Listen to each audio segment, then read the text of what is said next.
Chapter 3. A machine for every purpose under the sun. Civilization, as distinguished from culture, in accordance with the Kantian distinction, was originally created because of the needs human beings have of actualizing, among other powers, the potential for discourse and rationality. The family itself as a social constellation proved historically inadequate to meet the complex needs that humans have, needs that, according to Maslow, extend far beyond the physiological and safety needs that are necessary to maintain the human organism in existence. Gathering and hunting in larger nomadic groups, circa 40 individuals, also failed to both generate and meet man's self-esteem or his cognitive and aesthetic needs, and man, therefore, chose one physical site, the village, to meet a growing constellation of needs and desires which included desires for things that were in the eyes of Socrates unnecessary and luxurious. This history is the history of human sush, and is recorded in documents and preserved excavated objects that we can find in libraries and museums. What is being exhibited in these libraries and museums are the conditions necessary for the unification of several villages, a unification with the purpose of transforming our civilization into cultures, where we can meet the growing constellation of needs and desires that emerge when living conditions are transformed. Aristotle referred to the idea of self-sufficiency in this phase of the transformation of villages into cities, the polis. For Aristotle, our villages and cities were not artifacts or tools for the purposes of living, but rather organic entities, because they were created in the imaginations for the purpose of solving essentially hypothetical problems. The kind of reasoning involved in this process of civilization is a calculative form of reasoning that involves a context of discovery, which searches for appropriate means to ends. This so-called instrumental reasoning is to be distinguished from the kind of reasoning about ends in themselves in contexts of explanation and justification, which is the typical form of categorical reasoning that we find in cultures. The history of tools obviously has a role in this complex developmental sequence which reaches back into the dawn of man's beginnings, when he begins to walk upright and use tools to assist in meeting his physiological and safety needs. At this point, according to Julian Jaynes, The Origins of Consciousness in the Breakdown of the Bicameral Mind, we are not dealing with fully conscious beings. Jaynes describes the dawn of civilization with reference to Mesolithic Natufian tribe who were hunters around 10,000 BC, but who had settled down in 50 house settlements by 9,000 BC. Jaynes postulates, insightfully, that it was around this time that the dead were buried in ceremonial graves, suggesting that this was enabled by the use of proper names for people, which in turn enabled a more complex emotional and cognitive attachment to the deceased. Now here is a very significant change in human affairs.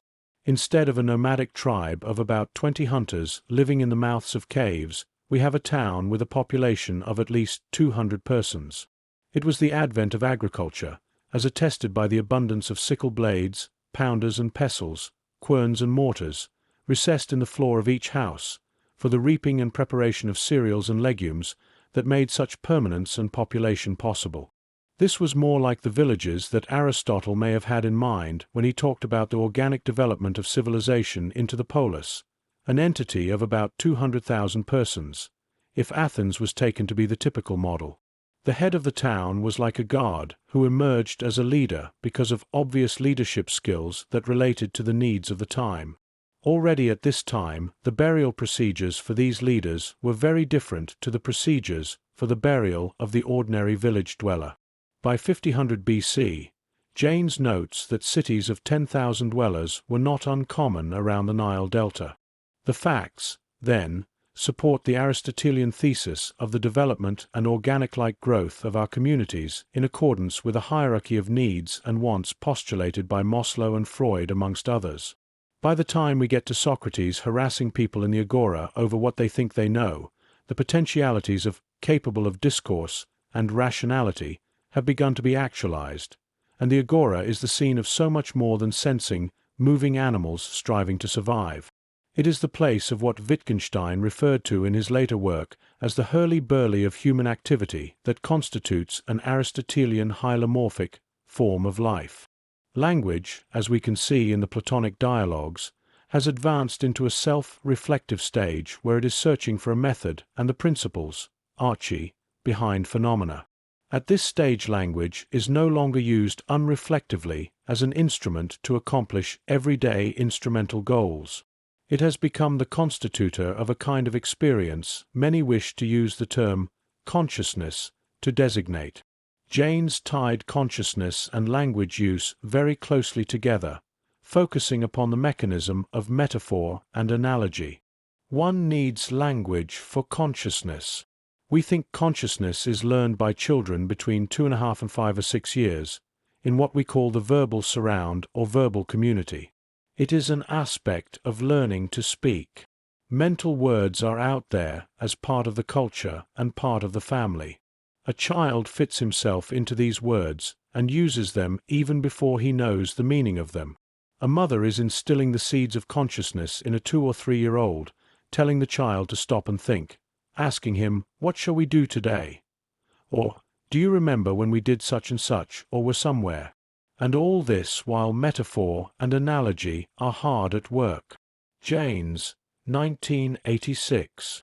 These observations are also supported by observations related to deaf children learning a sign language and the increased complexity of behavior that then becomes possible.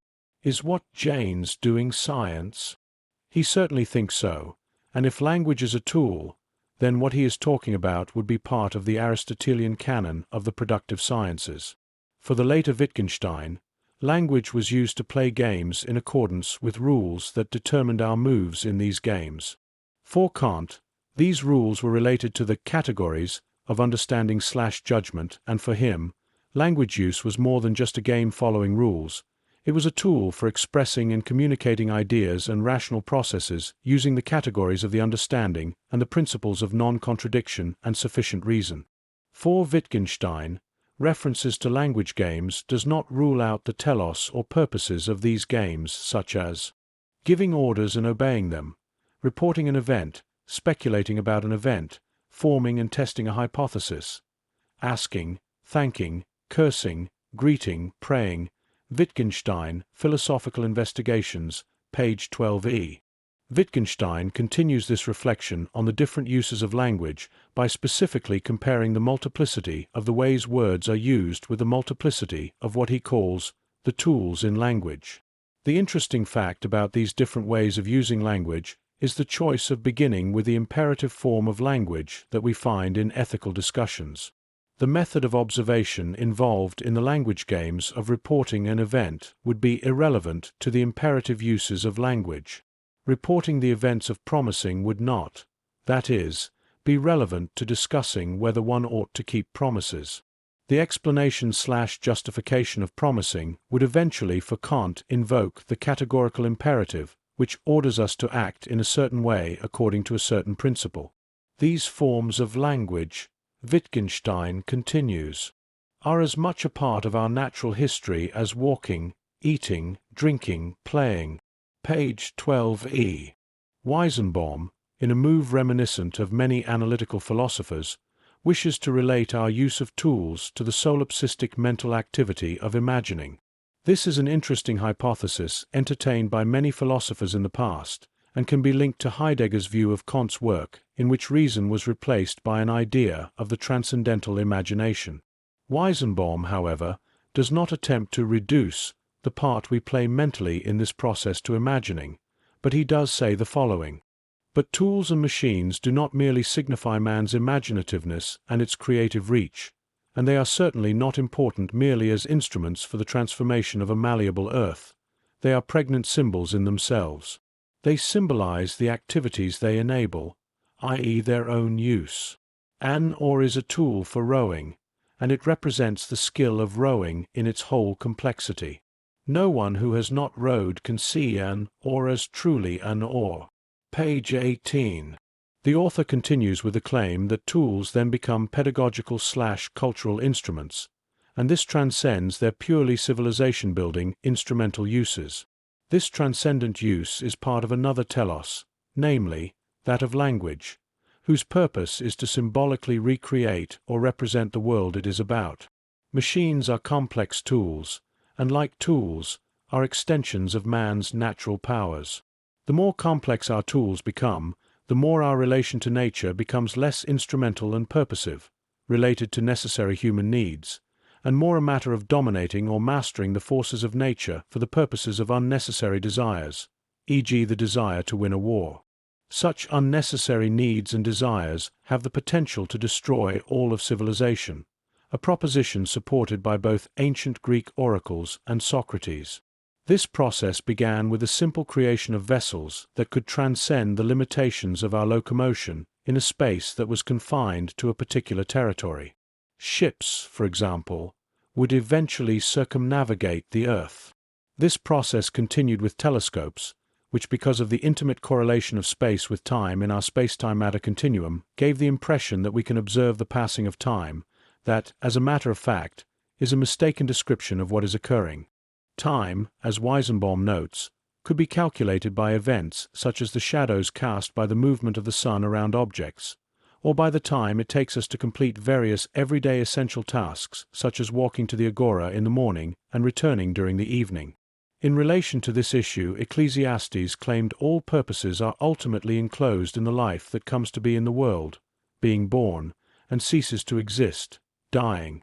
To everything there is a season, a time for every purpose under heaven, a time to be born, and a time to die, a time to plant, and a time to pluck what is planted, a time to kill, and a time to heal, a time to break down, and a time to build up, a time to weep, and a time to laugh, a time to mourn, and a time to dance, a time to cast away stones, and a time to gather stones, a time to embrace, and a time to refrain from embracing, a time to gain, and a time to lose, a time to keep, and a time to throw away, a time to tear, and a time to sow, a time to keep silence, and a time to speak, a time to love, and a time to hate, a time of war, and a time of peace.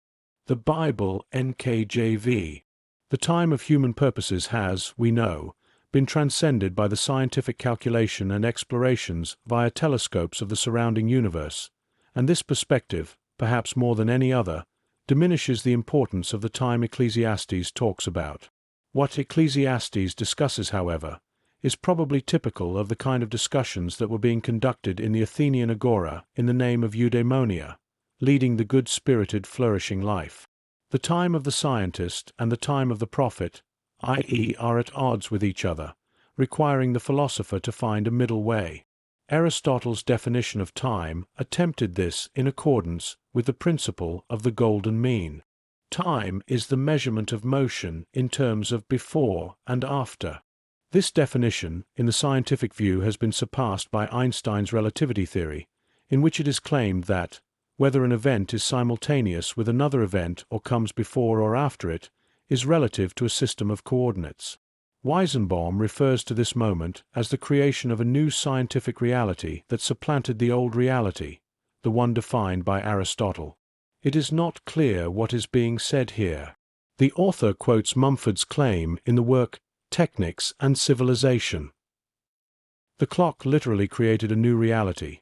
It is important to realize that this newly created reality was and remains an impoverished version of the older one, for it rests on a rejection of those direct experiences which formed the basis for, and indeed constituted, the old reality. The rejection of direct experience was to become one of the principal characteristics of modern science. Page 25. The author also invokes the remark by Karl Pearson in 1892 that the scientific man has above all things to strive at self-elimination in his judgments. Page 25. This flies in the face of Aristotle's account in which the self is vital to both the definition of the now of his experience and in arranging the nows in a before-after continuum.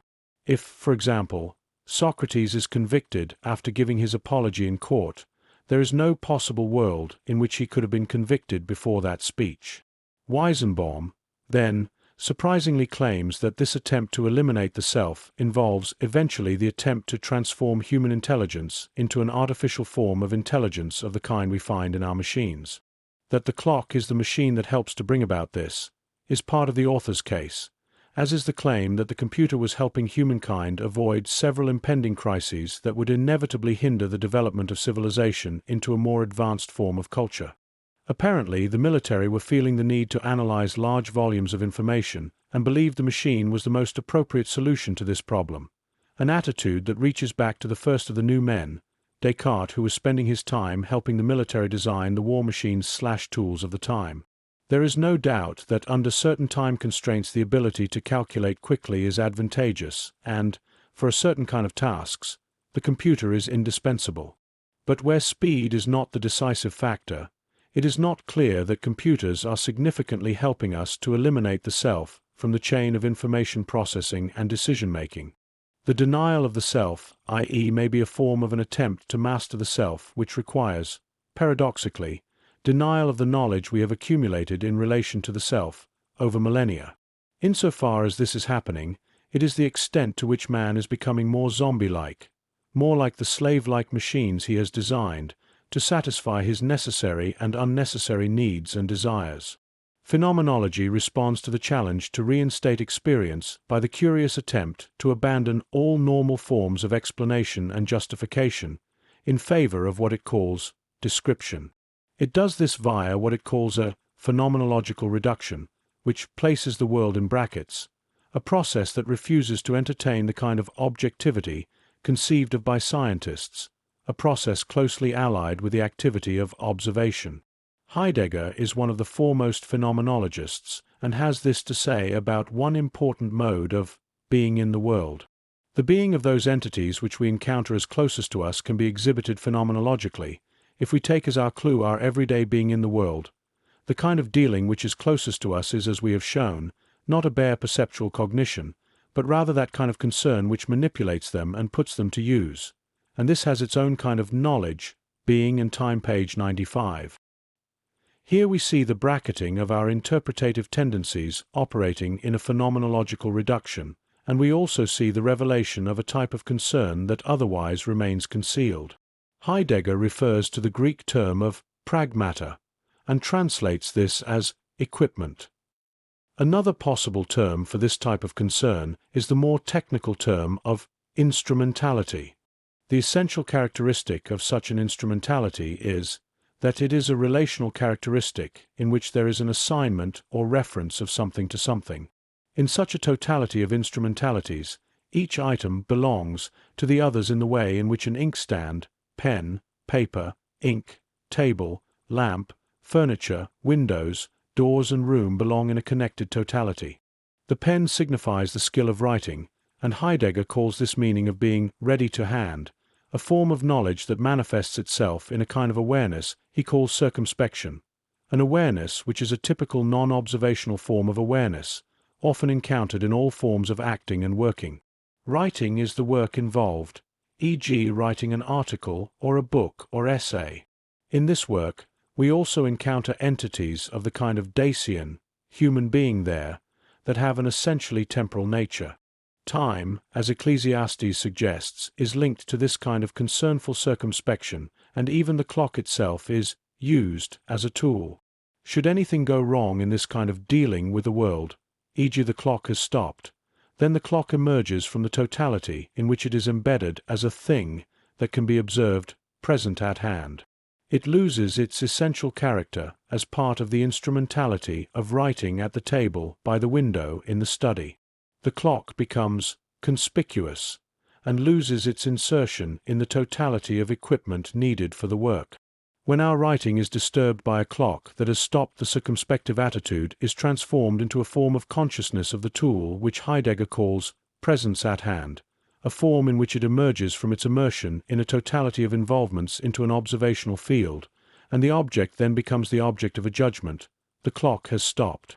William James, in his work, The Principles of Psychology, noted that, in learning a sequence of skills that constitute a work project, e.g. learning to play the piano, observational consciousness of the position of one's fingers in relation to the keyboard is an essential part of the skill, until the learning process has been completed, when the fingers and the keyboard form relations to each other, relations that are essentially non-observational and subconscious.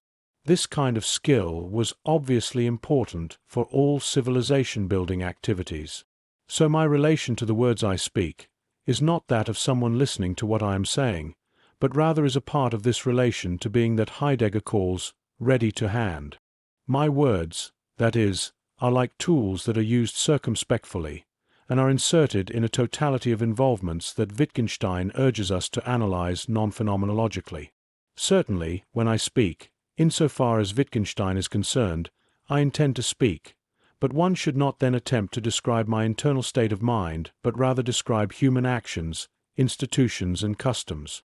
Insofar as I intend the construction of a sentence in advance, that is made possible by the fact that I can speak the language in question. Philosophical Investigations, 108e. Wittgenstein also claims in this context that mastery of a language resembles mastery of a technique in which we follow, firstly, the rules of language games, but secondly, what we do is also in accordance with the point of the language game we are playing. The whole phenomenological method, insofar as it aims at describing acts of consciousness or acts of thought, is mistaken, Wittgenstein argues, but he does admit that there are phenomenological problems which are best approached via examining the use of language. It is, Wittgenstein argues, in Aristotelian hylomorphic spirit, only of a living human being, and what resembles, behaves like, a human being can one say, it has sensations, it sees, is blind, hears, is deaf, is conscious or unconscious. PI 97e. The above could well be used as a list of reasons explaining why artificially intelligent automatons do not resemble or behave like an intelligent human being. Heidegger also would share this judgment about machines, and he would claim that a machine has no relation to being of the form of being in the world, or the human form of being there. Heidegger, interestingly, also sees the connection of instrumentalities, such as language, and signs, which he sees as a kind of universal relation. Signs in the form of equipment, he argues, show or indicate their meaning. Referring to something he claims is also a relation. Signs refer, but they also have a special relation to being, expressed in the following.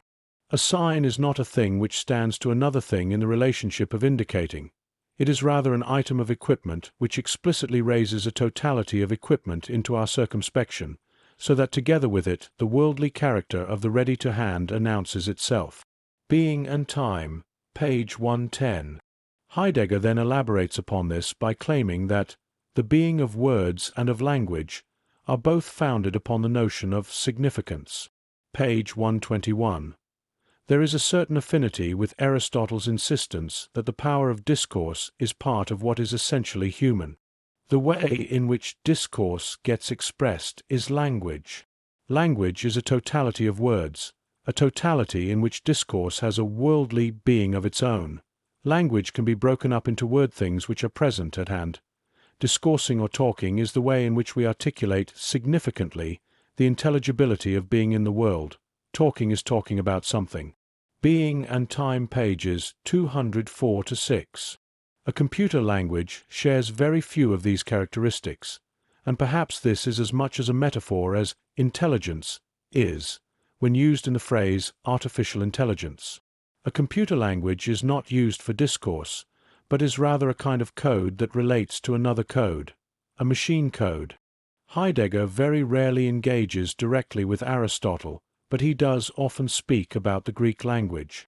The Greeks had no word for language. They understood this phenomenon, in the first instance, as discourse. But because the logos came into their philosophical ken primarily as assertion, this was the kind of logos which they took as their clue for working out the basic structures of the forms of discourse and its components. Grammar sought its foundations in the logic of this logos. But this logic was based upon the ontology of the present at hand. Ibid. Page 209. This is not strictly true for the thought of Plato and Aristotle, who were careful to separate the forms of the true and the good. Aristotle, for example, claimed in his Ethics that all human activity aimed at the good, and the good was therefore one of the many meanings of being. The logical principles of practical reasoning, non-contradiction, sufficient reason, may be the same as those operating in theoretical reason, but the differences between an imperative assertion such as "we ought to keep promises" and a knowledge claim "all men are mortal" are significant.